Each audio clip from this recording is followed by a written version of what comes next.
Hello everybody, welcome to mystic world 1111। मेरा नाम राबिया सलीम है और ये आप लोगों की क्विक एनर्जी अपडेट है। हम देखेंगे आपके पर्सन की करंट फीलिंग्स और थॉट्स आपके लिए आज क्या हैं। ये सारे स्टार साइंस की रीडिंग होती है, एक शॉर्ट रीडिंग है, बिल्कुल टाइमलेस है। Let's find out their feelings and thoughts. So we have create your karma, untangle emotional dependency, trust the path ahead, then step beyond comfort, clear entangled karma. There is a lot about karma here. वैसे तो ये karma से related ही deck है. Then we have recognize relational wounds.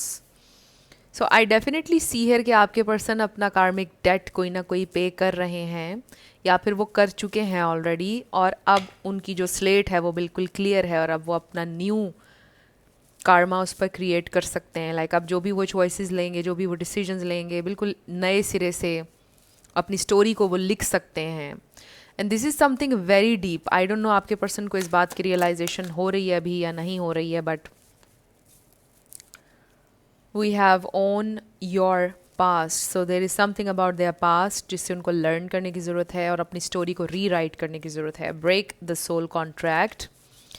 जिन भी चीज़ों से वो अभी तक कनेक्टेड थे, पास्ट की जिन भी ट्रॉमास से व्हाट्सएवर जो उन्होंने पैटर्न अपना बना लिया था रिलेशनशिप्स को लेकर, आई रियली फील कि उसको हील करने का टाइम आ गया है।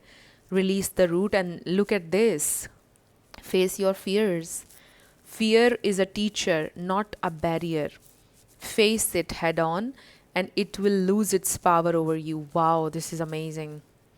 I feel आपके पर्सन का अब टाइम आ चुका है कि वो अपने फियर्स को फेस करें, और मे बी जो कुछ भी उनके पास्ट में हो चुका उसकी वजह से उनके अंदर एक फियर ऑफ फेलियर भी आ गया, और फेल होने का फियर बिल्कुल इररेलेवेंट इसलिए होता है कि अगर आप कोशिश नहीं करेंगे तो आप विन कैसे करेंगे। जितने भी विनर्स आपको नज़र आते हैं वो फेल हुए थे उससे पहले कई बार। सो आई रियली फील कि ये इंसान आपके पर्सन की ज़िंदगी का एक बड़ा इम्पॉर्टेंट क्रूशल टाइम चल रहा है जिसमें वो कुछ लर्न कर रहे हैं और अपने पास्ट को हील करने की अब कोशिश करेंगे वो, क्योंकि उनके लिए बहुत सारी चीज़ें हाईलाइट हो रही हैं इस कनेक्शन की वजह से जो उनका आपके साथ है। सो आई रियली फील कि उनके लिए ट्रस्ट करना अपनी जर्नी पर मुश्किल हो रहा है, आगे बढ़ना, फिर शेम, गिल्ट, ये सारी चीज़ें शायद उनके पास से रिलेटेड उनके दिल में रही हैं अभी तक, जिसको अब उनको हील करने की ज़रूरत है, और ये उनके कंफर्ट जोन के बाहर है ऑब्वियसली। बट आपके साथ रिलेशनशिप में होने के बाद उनको ये सारी चीज़ें रियलाइज़ होना शुरू हुई हैं। इस तरह से आपके रिलेशनशिप ने आपके पर्सन को अफेक्ट किया है, और आप कह लीजिए कि दिस इज़ वेरी पॉजिटिव, क्योंकि वो अब लर्न करेंगे, और जो भी उनका कार्मिक उनका कॉन्ट्रैक्ट था, जो भी उनके पास्ट में कार्मिक रिलेशनशिप्स थे, आई रियली फील कि ये इंसान अब उस कॉन्ट्रैक्ट को आप कह लीजिए कि ब्रेक करने वाले हैं। इस पर लिखा है some bonds are meant for growth not forever, when the lesson ends the contract dissolves, you are free to walk away. So जो भी उनके पास्ट में हो चुका है उनको उससे बिल्कुल आज़ाद होने की अब ज़रूरत है। जो लेसन था उसमें वो उनको लर्न कर लेना चाहिए, बट उनको शेम और गिल्ट और इस तरह की चीज़ें अपने अंदर अब नहीं रखनी चाहिए हैं।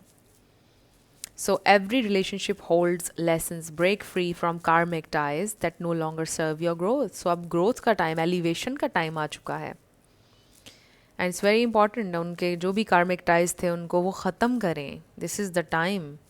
हो सकता है कि आप लोगों के दरमियान में लिटरली कोई थर्ड पार्टी थी कार्मिक, और ये कुछ भी हो सकता है, उनका वर्क, फैमिली, एनीथिंग, और अब फाइनली उस कार्मिक टाई को ख़त्म करने का टाइम आ गया है। इट्स टाइम फॉर देम कि अब वो इसको ख़त्म करें। So this is what's going on right now. And I feel कि इसको रिलीज़ करने के बाद, कार्मिक टाइज ख़त्म करने के बाद, ये इंसान आपके साथ एक हेल्दी कनेक्शन बना पाएंगे. सो फ्रेंड्स, ये थी आप लोगों की क्विक एनर्जी अपडेट. कुछ भी आपके लिए हेल्पफुल रहा मुझे बताइएगा कमेंट सेक्शन में. मैं मिलूँगी आपसे नेक्स्ट वीडियो में. Love you lots. Bye bye.